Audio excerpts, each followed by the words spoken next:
j'ai une autre aventure de texte à vous raconter. Et comme celle-ci est surtout connue par sa première étape, on va cette fois commencer par ça. Si d'amis s'en étaient mêlés, tout serait dans les règles. Il y aurait partout de l'élégance et de l'érudition, et il ne manquerait pas de vous parler d'un peigne de rive, à biseaux dorés, relevé de croûtes partout, croquant tendrement sous la dente, d'un vin à sève veloutée, armé d'un verre qui n'est point trop commandante, d'un carré de mouton gourmandé de persil, d'une longe de veau de rivière, longue comme cela, blanche, délicate, et qui sous les dents est une vraie pâte d'amande, de perdrix relevée d'un fumet surprenante, et pour son opéra, d'une soupe à bouillon perlé, soutenue d'un jeune gros dindon, cantonné de pigeonnous et couronné d'oignons blancs, mariés avec la chicorée. Vous avez reconnu, dans le français de Louis XIV qui n'a plus de secret pour nous, la tirade gastronomique du bourgeois gentilhomme de Molière.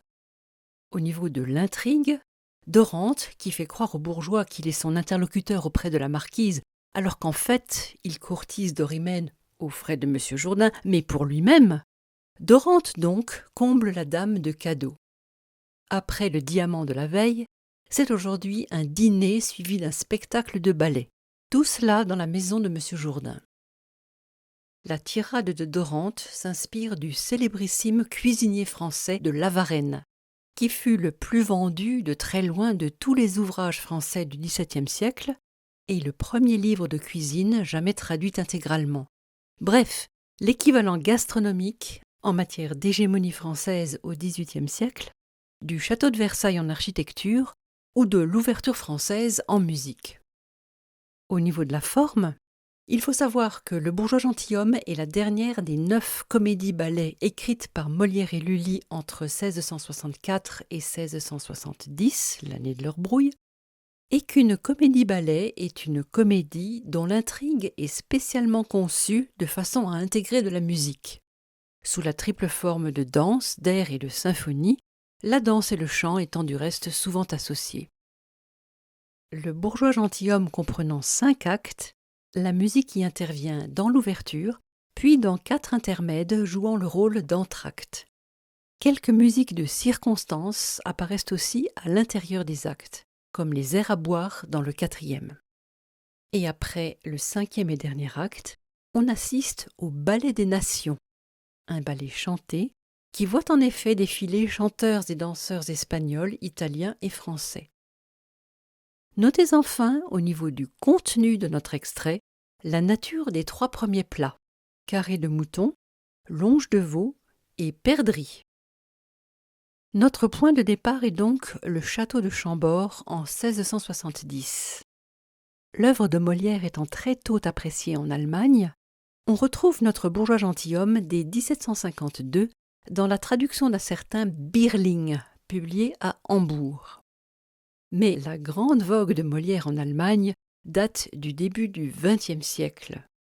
Et l'artiste le plus étroitement lié à ce néoclassicisme allemand est Max Reinhardt, qui entreprit carrément de faire revivre la comédie-ballet du grand siècle sur la scène de son théâtre de Berlin. Max Reinhardt eut parmi ses collaborateurs l'écrivain Hugo von Hofmannsthal, mieux connu des mélomanes pour sa collaboration avec Richard Strauss.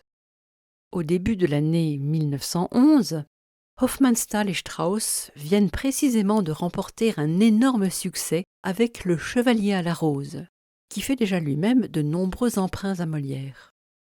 Hofmannsthal propose donc aussitôt à Strauss une petite chose avec Molière.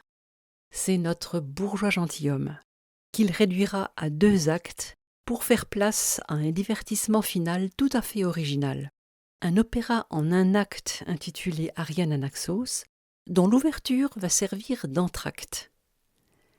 La musique du bourgeois proprement dit comprend désormais 8 morceaux de musique, incluant En plus des intermèdes dansés, des pièces chantées et des préludes orchestraux, des mélodrames, c'est-à-dire des passages dans lesquels la musique instrumentale se superpose au dialogue parlé. Notre dîner constitue le dernier de ces 8 morceaux, et c'est l'un des 2 mélodrames. C'est sous cette forme hybride d'un équilibre un peu fragile et surtout d'un coup rédhibitoire que Der Bürger als Edelmann de Strauss et Hofmannsthal fut représenté à Stuttgart en octobre 1912. La création fut un échec. Librettistes et compositeurs se remirent alors au travail et séparèrent Ariane du bourgeois. Ariane Anaxos suivit son propre chemin vers l'opéra tel qu'on le connaît depuis 1916. Monsieur Jourdain y est un nouveau riche viennois et il ne se manifeste qu'à travers son majordome, le seul rôle parlé de la partition. Quant au bourgeois gentilhomme, il s'élargit à 3 actes et à 17 numéros, les 8 de la version de 1912, en bleu, plus 9 autres spécialement composés pour la circonstance, en brun. Notre dîner est donc désormais le numéro 11, et c'est le même mélodrame qu'en 1912. En voici un extrait, avec un texte étrangement différent de celui de Hofmannsthal. Lachs aus dem Unterlauf des Rheins in einer Hülle aus Weinblättern von den benachbarten Weinbergen mit den dazugehörigen Reben, als Tischwein, Liebfrauenmilch, Spätlese.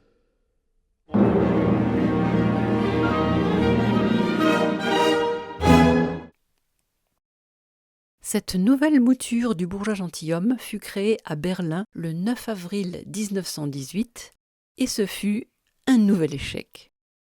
Strauss entreprit alors de récupérer les 9 meilleurs morceaux de sa musique de scène pour en faire une suite d'orchestre. Cette suite fut créée par le compositeur lui-même à Vienne en 1920 et aujourd'hui on n'entend plus le bourgeois gentilhomme de Strauss que sous cette forme symphonique en 9 numéros. Quitte à perturber l'ordre des événements, notre dîner est à présent la dernière pièce de la suite de Strauss, en même temps que la plus longue et la plus brillante. En fait, comme ce morceau avait été extrêmement apprécié dès 1912, Strauss n'y changea pas une note quand il le reprit 6 et 8 ans plus tard, ce qui nous permet de retrouver les mots de 1912 derrière les seules notes de 1920. Dès 1912, Hofmannsthal dut complètement réécrire ce passage en réponse à 2 exigences de son componiste. La première exigence concerne le fond, la nature même du menu. Le premier plat était chez Molière une longe de veau de rivière. Le veau de rivière n'est pas un animal aquatique comme le veau de mer, mais un veau engraissé dans les prairies qui bordent la Seine aux environs de Rouen. Il fournit donc une viande particulièrement savoureuse, dont la longe, la partie lombaire de l'échine, souvent accompagnée des rognons, est l'un des meilleurs morceaux. Chez Strauss, le laquais annonce un saumon du Rhin à la palatine. Ce savoureux jeu de mots est aussi un jeu de notes, dans la mesure où Strauss parodie ici le prélude de l'Or du Rhin de Wagner. Voici le modèle.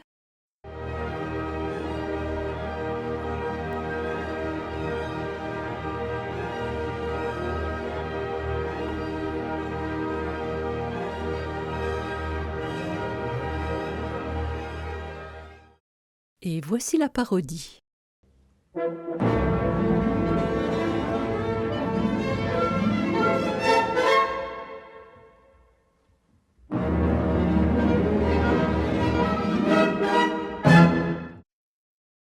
Le plat suivant, un carré de mouton chez Molière, devient un gigot d'agneau chez Hofmannsthal. Et Strauss cite cette fois un extrait de son propre poème symphonique Don Quichotte. La deuxième variation, celle qui est dévolue aux aventures du chevalier avec un troupeau de moutons.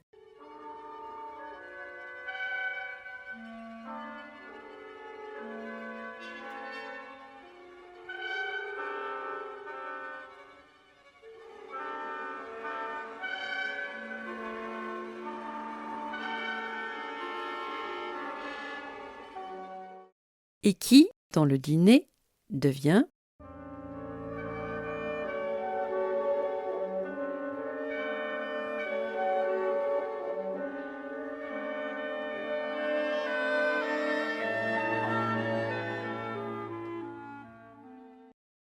En guise de perdrix, le compositeur a souhaité des oiseaux chanteurs, dont il notera scrupuleusement les chants spécifiques dans sa partition. Hofmannsthal lui propose une alouette,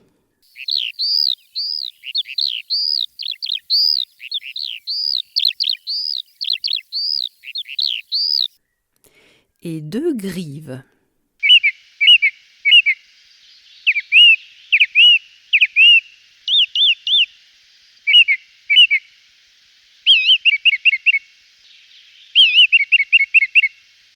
Et puisque ce dîner est un rendez-vous d'amoureux, Strauss a rajouté à ces oiseaux comestibles un rossignol,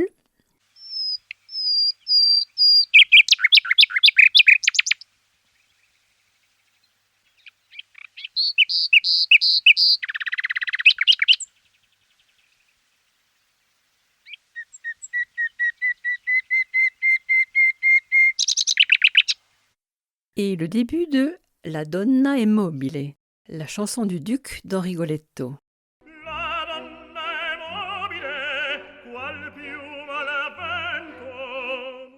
Peut-être parce que ce tube commence comme le chant du rossignol par 3 notes répétées, peut-être également parce que M. Jourdain se montre aussi expéditif avec la marquise d'Orimène que le duc avec la prostituée Maddalena.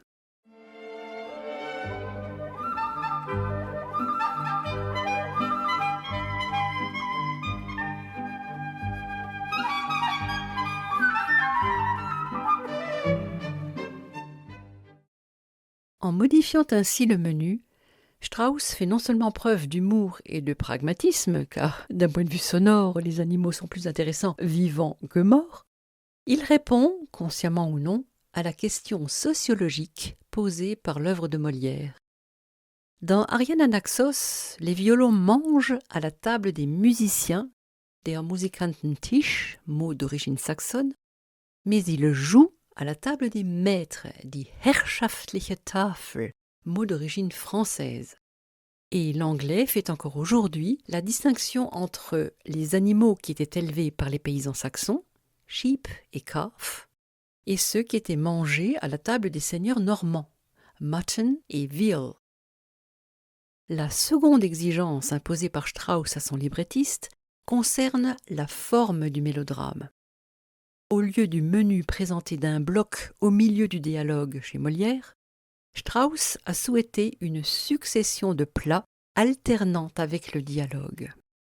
Et pour créer l'unité, il a fait intervenir avant chaque plat le motif unique des laquais faisant le service, qui joue ainsi le rôle d'un refrain entre les couplets que sont les plats au sein d'une forme dite en rondeau.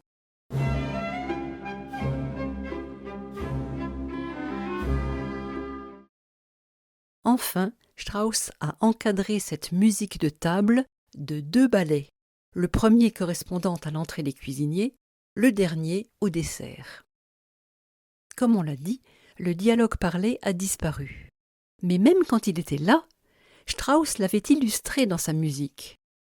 Dans le premier dialogue, qui cite en 1912 les 3 répliques en amont de la tirade de Dorante, on entend un hautbois et un violon qui dialoguent puis jouent à l'unisson sur le babillage d'une clarinette. Il n'est pas difficile d'imaginer la répartition des rôles.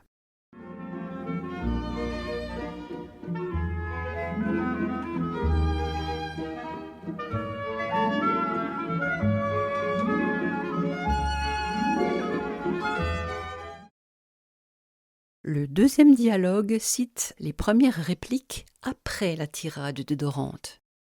Dorante y intime à M. Jourdain de se taire à propos du diamant et détourne la conversation vers les musiciens. Et Hofmannsthal en profite pour attirer l'attention sur la musique qui vient d'accompagner le plat de mouton.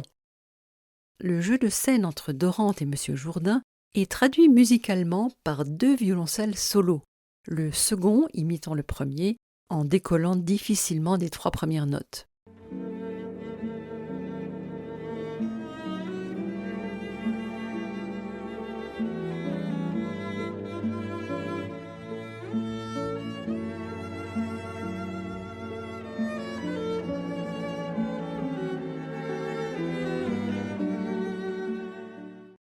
Dorimène est sans doute présente dans l'alto solo, qui ajoute sa ligne au contrepoint des deux violoncelles.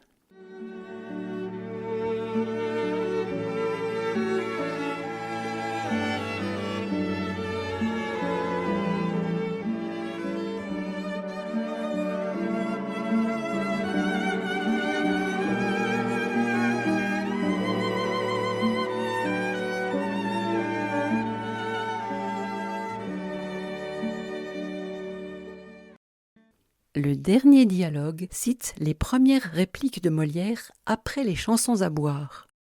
Et Hofmannsthal doit modifier la première phrase de Dorimène, puisque chez Strauss, on a entendu des instruments et non des voix comme chez Lully. La musique de ce troisième dialogue prolonge le quatuor aviaire, accompagné d'un motif piqué confié essentiellement au violon.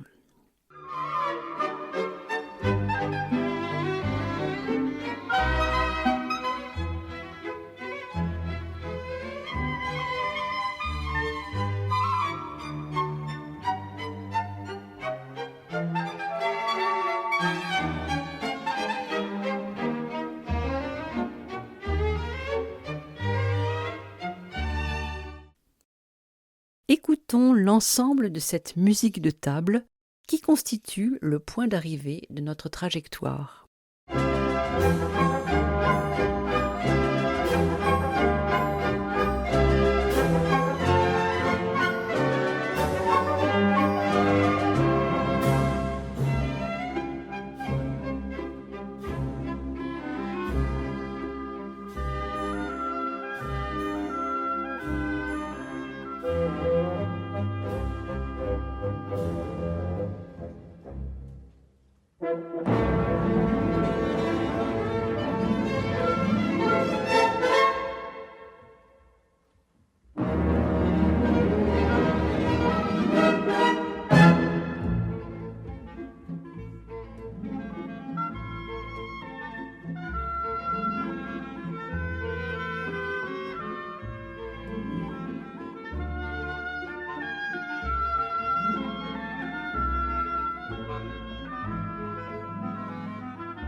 À bientôt dans la musique des langues, avec la découverte du Sprechgesang dans le Pierrot lunaire de Schönberg.